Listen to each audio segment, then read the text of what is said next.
What's up, y'all? Welcome back. Welcome back. Today, I'm here to talk about celebrities, more specifically, books about them. Let's get into it. Favorite reader, that's who you are. Traveling near, traveling far. Through every chapter, you're the star.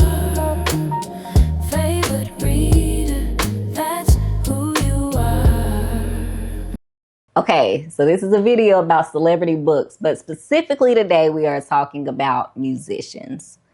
Maybe I'll make another video later with other celebrities that aren't musicians and their books, but we're just talking about the celebrity books, musicians books that I've read recently.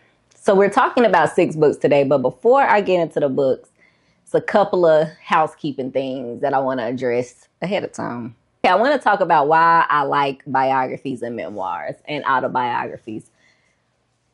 One, I like the themes that they have. Themes of resilience, themes of growth, accountability, overcoming, like the process of becoming that kind of celebrity famous persona versus the real them. Thinking deeply about what they share with us and what they're open about and then the stuff that they hold back. Seeing how certain experiences help shape them to who they are.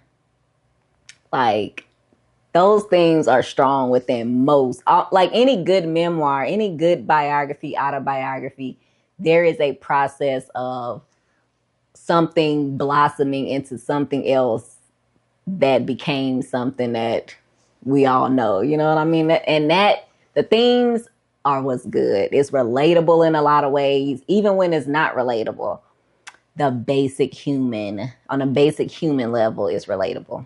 In a lot of celebrity memoirs and autobiographies and biographies, usually there's this theme of a little innocent kid at first getting thrown into a world that's made and ran by adults, and they not protected in a lot of ways. They got to grow up too fast. You want to jump in the book and fight 10 people in the book because why are y'all doing this baby like that? And you just get to see like the things that you and other people, not specifically you, but the collective you, the things that people experience when they're young. Celebrities aren't necessarily immune to that. Like the human condition is still the human condition, no matter how like far off your current life is from there. So that's one.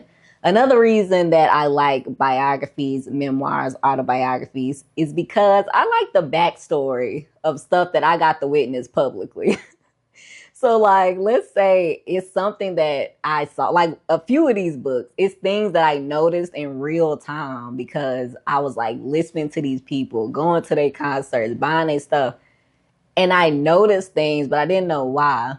And so then when you read the book, sometimes, not all the time, you get like a behind the scenes to stuff that you wouldn't know. And you also get information that you wouldn't have even known you wanted to know. Like some of my favorite songs from these artists, like if I could think, my favorite song by them is XYZ. And then they mention it in a book and how they came up with this song. Like the backstory of it is just so cool. So yeah, that's another reason. Another reason I like these books. In a lot of these books, there are similarities, even though on the surface it might not seem like it. There are similarities, and it's interesting to see them now as adults being able to put language to what they didn't have the words for when they were younger. Recognizing things, making sense of things, sharing those things with us, being vulnerable. Now that level of vulnerability it differs. It's a scale, but still putting forth any of your stories is a level of vulnerability that I just feel like you just really get a peek into their life, you know? Now, what I will say is that celebrity memoirs specifically, probably all memoirs, but today we're talking about musicians and celebrity memoirs specifically, are not perfect. I mean, one, it's their life, and nobody's life is perfect. But not just for that reason. Even the way it's written, it's not perfect. Sometimes sometimes it can be a little tone deaf, just depending on the type of book. And if you like memoirs and biographies or autobiographies, then I'm sure it's something that you've noticed with some. Probably not the best ones, but a lot of they just put them out there. Some of them can be a little tone deaf. Some can lack accountability in some ways. Sometimes they can kind of seem like a money grab. Sometimes when you connecting the dots to what you specifically witnessed or known to be true or like displayed at the time, it don't really add up with the way that they recounting the story. Sometimes it's like that. Sometimes it seems like they omit the most pressing or scandalous things. Again, it's their story. They're going to share what they want to share. But I always keep in mind, it's their story. They're going to tell the parts they want to tell. They're going to not tell the parts they don't want to tell. And you can learn a lot based on what a person decides to say about a situation, based on what they want to share about something, based on their outlook and how they even describe a situation can kind of tell you about a lot. So it's very interesting when you start connecting these dots. So yeah, it feeds my curiosity in a lot of ways, but you're not going to get, usually, there are some great memoirs out there for real. But in general, I just feel like people kind of got to go into it knowing that this is a person telling their story. Most times, they're not the ones writing this story. They're telling it to somebody else. And most times, it's not written to like satisfy you. Like, they're not writing this with like, let me tell my readers everything that they like been dying to know about me. It's another extension of their like celebrity. So keep that in mind. But it's good though. Like, there's monumental moments in their lives that shape their lives and forever change their trajectory. You get to see certain pivotal points in their life, and it kind of makes you think back to pivotal points in your life. When I'm reading memoirs, I'm always, especially celebrity memoirs, I'm always thinking like, if someone was to write a story about my life, how would that look? And how would it differ from the way that I would tell the story? If somebody else that knows me well is writing it, how will it differ from the way that I personally would write it? If I was being truthfully honest, like for myself, and then how would it differ from the way that I present whatever I wanted to present to the world based on whatever this image is that I want out? Like, what would that look like? And two, like, you empathize with a lot of it, because I know it's just, the music industry is scandalous, treacherous. It's treacherous waters. And I just think like, dang, it's so much of the innocent being unprotected, being exploited, being influenced, just so many things. And then people want to like look from afar and judge. You can do that, but this gives celebrities a chance, though they're usually not the ones writing the book.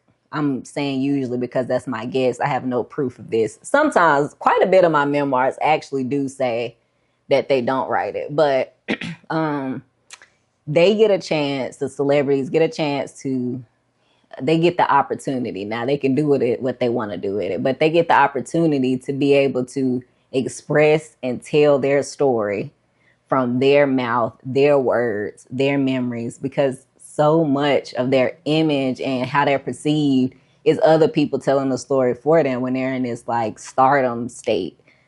So that's interesting too. Even though I know I'm getting in the weeds, this can be influenced too by those same powers that be. But nevertheless, it's a good introduction to the things that they want you to know about them.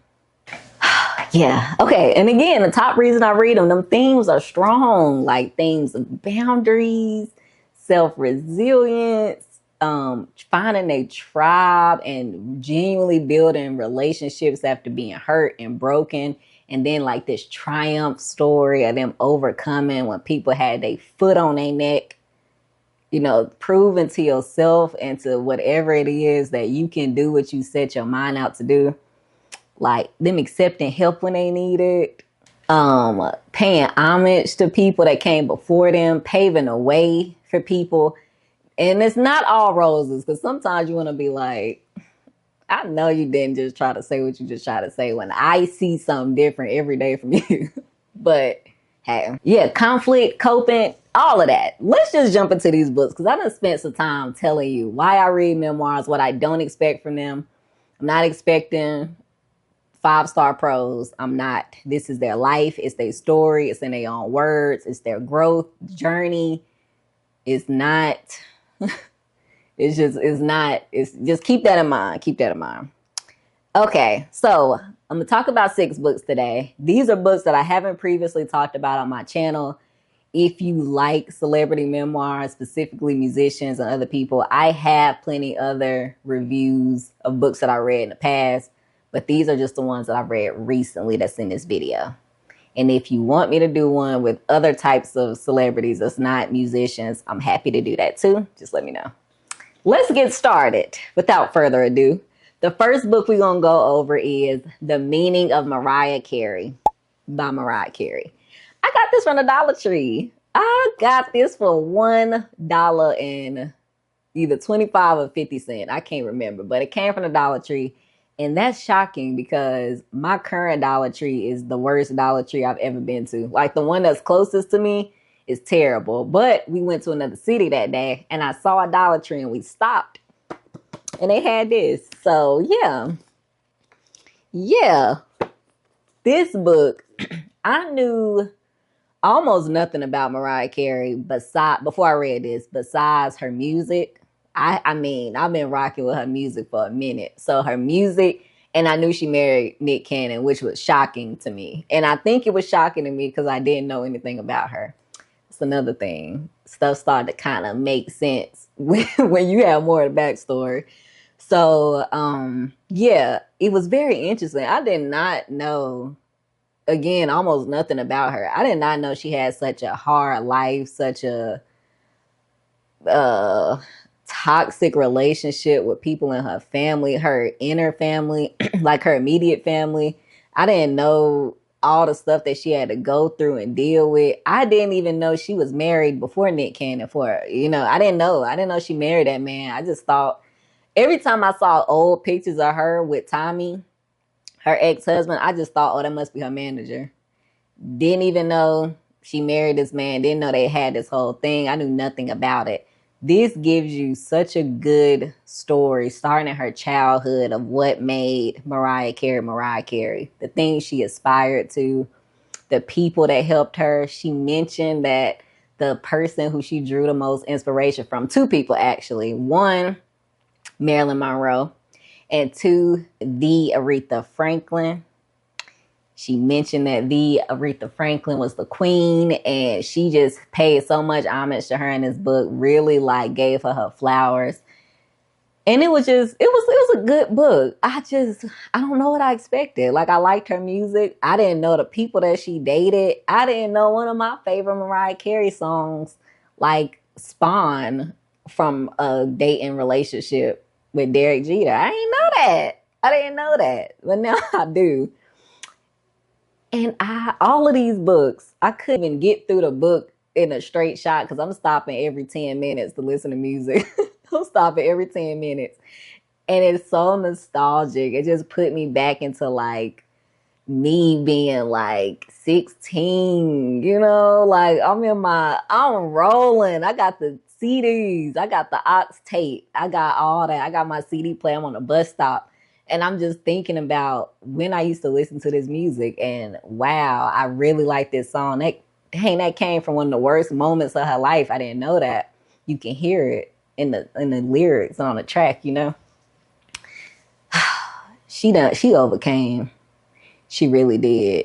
Miss Mimi it's a lot. I can understand a little bit more why she married Nick Cannon. I can also understand why it didn't last. But yeah, Miss Mimi. That's the first one. All of these books, by the way, I recommend them all. They were all good. All 6. All. So that's that. Oh, another thing I want to talk about before I skip this book. This book, again, it goes with the theme. So this can pretty much be said about all of these. Really focuses on identity, her becoming herself and overcoming that childhood trauma. But also, it made me think, again, it's with quite a bit of these. Predators are predators, are predators, are predators, are predators. And I just, like, what was it wasn't even acceptable then, but what people let be acceptable in the 70s, 80s, 90s, and even I got a book in here that's from somebody in another generation. Even then, like, what was acceptable then? It was outrageous. Like, outrageous. These were kids, at that time. And then I don't know, you feel for them. So yeah, that's that one. It's book one. Where I'm gonna stack these. Okay. Let's go with it. Next, we have Phases, a memoir by Brandy. That's just such a pretty cover. This right here, again, same thing. Like, I remember I had The Boy Is Mine on tape, like a cassette. I remember. And then I got it on CD when it came out on CD. And Full Moon when it came out on CD. And I'm just thinking, like, dang, now listening to it on Spotify, that's crazy. Anyways, same things that I mentioned earlier. She was a childhood prodigy, childhood star. You get to see her roots in a church and on a choir. You get to see, even though she grew up in a church and she was on the choir, you get to see pieces of her trying to find where she fits spiritually. You get to see her go through that process, not in super depth. She shared what she wanted to share. You get to see her past relationships. I ain't know nothing about the people she was with either. Like, I just didn't know. I knew Moesha. I knew Moesha, and I knew Brandy the singer, and I knew how Ray J was in the mix. That's all I really knew. I didn't know much about her outside of that. Yeah, she mentions motherhood. She mentions growing into her own voice, like gaining confidence and being sure of herself and being able to actually set boundaries. Her respect for her mom is in here, and the love that she got for her brother, Ray J. She mentions some scandalous things that we've seen on the internet. I ain't gonna put it out there in case nobody knows, but she does mention things that they're scandalous. Like I said, a predator is going to be a predator. It's going to be a predator. And it's crazy because this was I was a child, like a legit child when this was happening. But the stuff that used to go on and everybody knew about is insane. It's insane. I've also seen criticism of this book being too like she was still trying to protect her image, because I do know, as Brandy and when she played Moesha, that a lot of people did look at her as like the goody two shoes type, that always had a shield up, always trying to be fake and protect her image. And they kind of saw this book as an extension of that.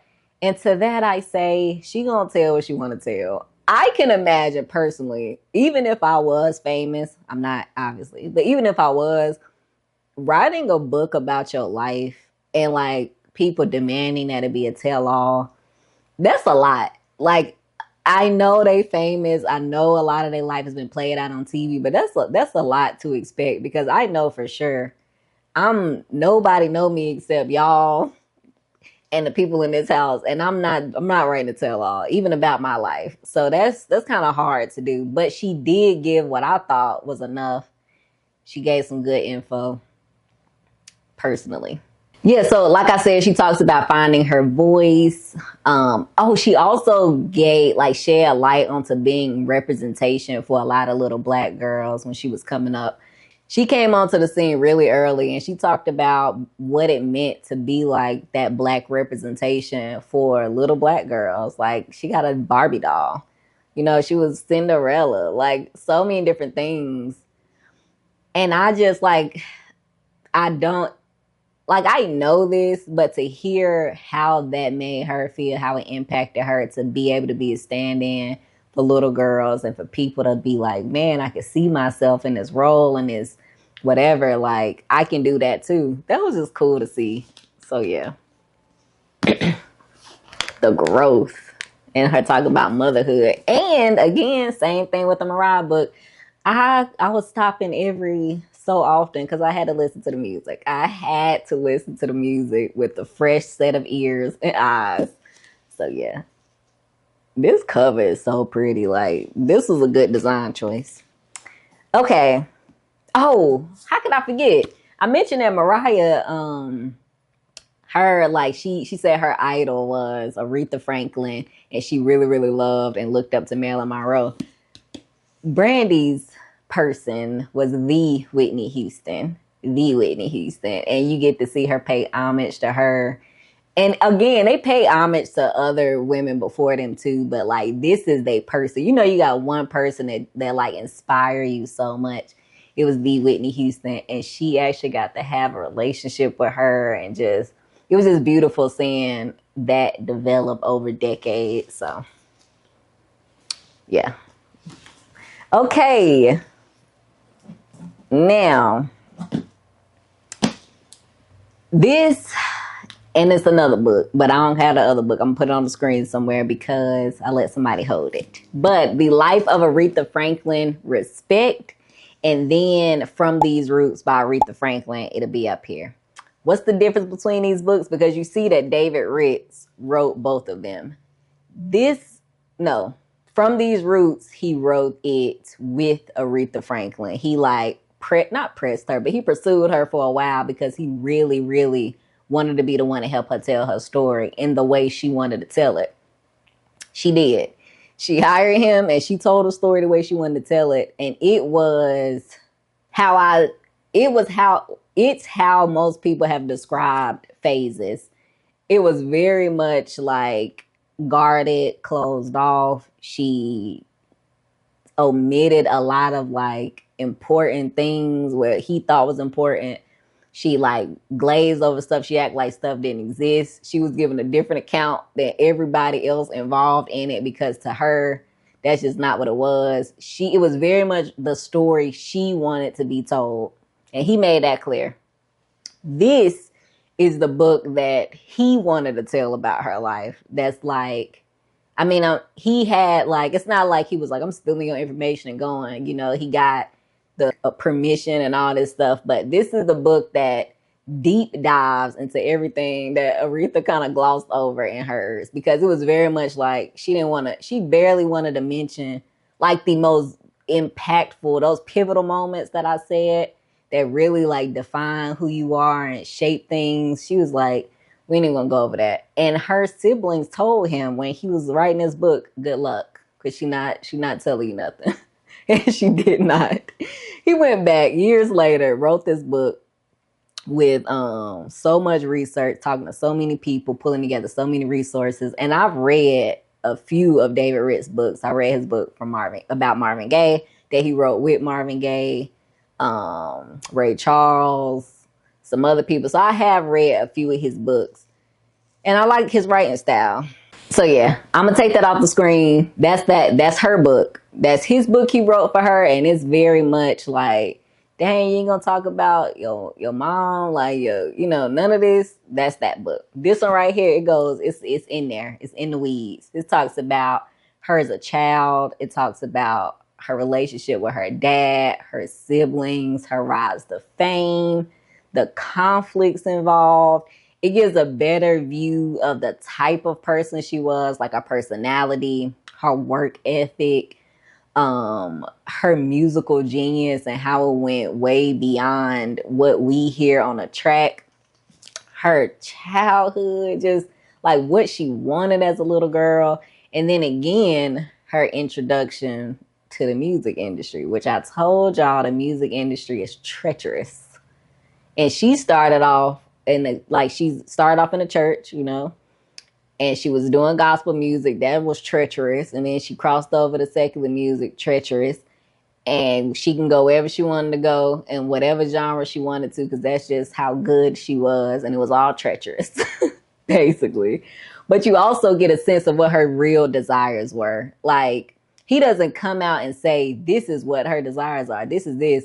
But just based on what she did, what she said, how she worked, relationships that she had, her marriages, her kids, how she was as a mom, like what she thought about her dad, her civic duty, just so many different things in this book that really like give you a deep dive into what we didn't get for real and from these roots. That was good. So I read that first years ago, and I just recently read Respect because I was like, oh yeah, I didn't know he actually did another one, and I like his writing. So you get a little bit of Aretha and from these roots. To me, you get enough. You get like a, what you gonna get. That's like a sitcom. This is like more of a documentary. Very raw. It's some uncomfortable stuff in here. It's some stuff that's just like, look, it's just matter of fact. It's a lot in here. He pays. He's done with respect. It's not like he just, throwing her dirty laundry out. It's and everything he writes is pretty much like that. It's kind of raw in a way, but it's done with respect. You can tell he respects her. She's one of the people that he ultimately always wanted to write with and tell their story. Yeah, this was good. I couldn't get through this book good because I'm listening to the music and I'm going to listen to her daddy preach and I'm going to do this and I'm listening to her do this and I'm over here doing that. And oh yeah, I forgot she got a song with Marvin Gaye. I'm listening to that. Then I'm Mahalia Jackson, listening to her. Then I'm all over the place. That's another thing. These books, it's just so much like built-in nostalgia, man. I just be in here going. I could read these books in half the time that it actually take me if I wasn't stopping, watching live concerts, listening to music, trying to hear her sing when she was little, listening on the keyboard. Then I want to hear her do the blues. Then I want to hear the jazz. And I want to hear gospel. Then I want to hear this. I'm all over it. Then I got to see her do, the songs that I used to like all the time. Then, oh, wait, I don't think I heard that song. I got to go back and hear that. So, yeah, both good. I read From the Roots first, and I'm glad I read that first. And then I read this recently. I just, you have so much, like, again, empathy for just what kind of toll this takes. Like, yeah, they stretching and trying to reach their dreams and goals, and they determined, and they fighting demons. They're fighting a lot, like behind the scenes, and it's like no validation can be given to that in the moment because they don't have time. They got an image to uphold. They got stuff to do. They got people demanding certain things. They being taken advantage of. They don't know. Like, they're good in this area, but they don't know what to do in this area. And it's a lot. It's a lot for a person to handle. And so when they break down, when they withdraw, when they lose it, it's done. Like, it's in the public eye, but they're human. And they really facing this stuff. They really trying to fight for their life behind the scenes. And it's people entertainment. That leads perfectly into these next two books. What I just said, they fighting for their life and it's entertainment.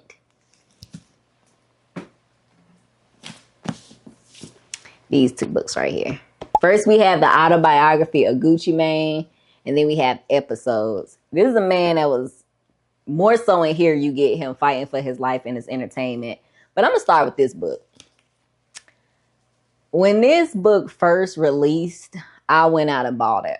Before I had book two, before any of that, I went out and bought this book. And it was shortly after my brother was murdered. And it was too traumatic for me to read at that time. It was too much. It was too much. And then a couple years later, I said, I'm going to try to read it again because I'm curious. And I could only read like chunks of this at a time. I couldn't read it straight through. So it took me years to actually get to the last page and be like, okay, I'm done. It was too much. It was too much for me to process at that time. And I had to put me first. I had to prioritize my mental health at that time and my sanity. I couldn't do it. So I did read it over time. Unlike this, which I read recently straight through. But this book and how it differs from Episodes, this is a more comprehensive view, and it was written first, of Gucci Mane's life.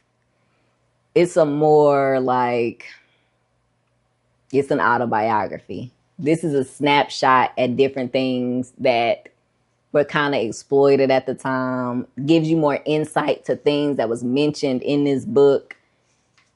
This gave a good idea of his life, his backstory, how he grew up, the connections that he made, some of the trouble he got in, how some of the music was made, his work ethic, his relationships, some of the myths. You kind of got to see that, how a lot of origins were formed, things like that. This was a look at his mental health and his mental health diagnosis and how he ignored it at first, how he managed it, the people that helped him, the people he hurt, the things that he did that it's kind of like him, looking at it now with a bird's eye view. He didn't know why he was doing some of the stuff he was doing. And then it all makes sense when he kind of took a look back at his diagnoses and what he was going through, his episodes. These were a good pair. This, again, some of the most like confusing, traumatic moments in his life, adult life, was on display for people to see. And even people was like, wow, such a great publicity stunt. My man was losing it. And they was like, this is great. You about to get booked. You about to get some money. We want you to the club. Come do XYZ. He was doing stuff, acting out. And they was like, this is perfect. It's going to bring in some money. And then you got that relationship with his past, his upbringing, straight up crime, all type of stuff he dealing with at the same time that he really trying to get his music career off the ground. Even when it was off the ground, he got one foot in, one foot out.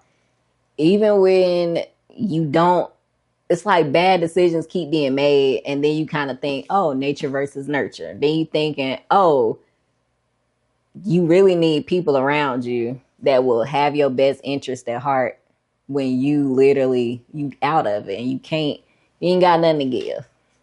And with Gucci, with this episode's book in particular, he's telling this from a person that's dealing with his episodes, dealing with bipolar disorder, dealing with schizophrenia, dealing with a lot of things. And he's telling it is a firsthand account. And I haven't dealt with those things, but I'm reading this as a person that's been on the receiving end of a lot of this stuff, of people who have similar, diagnoses that he does. And I'm on the receiving end. So when I'm reading it, I'm like, dang, I can read it in the way that he's telling it. It's like, I've been like, they spazzed out on me and I really was just trying to help. Like I was just, doing XYZ. And it gave me another perspective too. Like, while I want to be in my feelings, like, dang, I just asked you, could I pray for you? And now I'm on your list. Now, you paranoid and I'm the culprit. Like, what I do? So it gave me another perspective that it's not about me, because they're not just doing this to you. It's a everybody thing. Everybody can get it. And it's not targeted towards you specifically. You just happen to be the person there at the time. So I just, I like that I could read it and get something from, I could take something from it in my personal life and better approach and deal with the people in my own life, So, yeah, and then sometimes I was like, bro. Yeah, and then I thought, like I mentioned earlier in this video, you really can be a prisoner to your mind. And it's unfortunate. It really is. And it's on display for everybody to cast judgment, to look at it, say what they got to say about it, all that. But yeah. Okay, that's it for this video. Let me get my books. And Respect is thick. I don't know if y'all can tell in this video. This is by far the thickest one. How many pages is Respect? The Life of Aretha Franklin. 520 pages. She thick. Okay.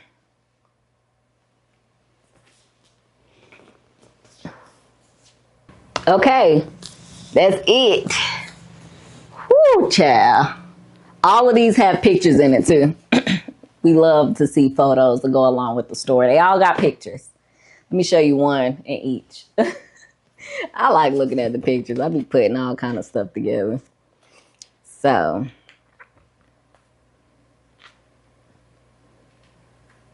look at Mariah up there with Aretha. Hope y'all can see. Let me try to get her. Look at her. Okay, that's the Mariah one. I'm show y'all what Brandy talking about. Oh, I might show you too, because look at little Brandy. Okay, hold on. Let me show you her. That's a good picture. Oh, I like all of these. Okay, look. Look at her. Okay, it's Brandy. What Aretha got? Look at Aretha and Clyde Otis. Yeah, Aretha. Gorgeous. Girl, you're gorgeous. Look at her. Okay. And then Gucci.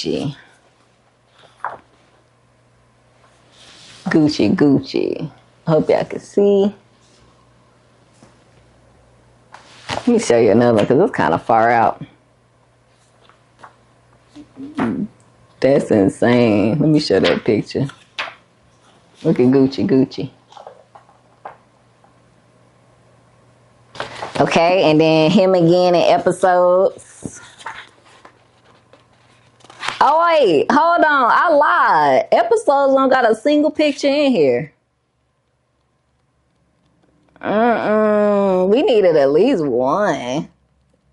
Dang. Look at me. I'm acting like I absolutely need pictures and memoirs. But that's it, y'all. That's it.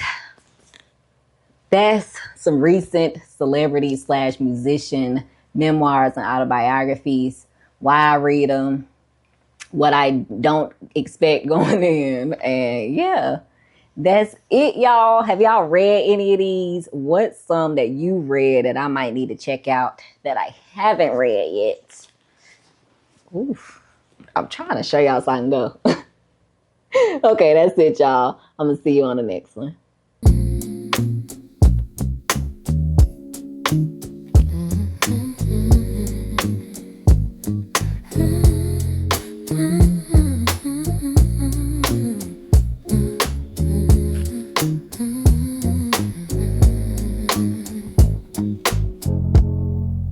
Pages turning soft as silk, stories flowing like warm milk. A journey starts with every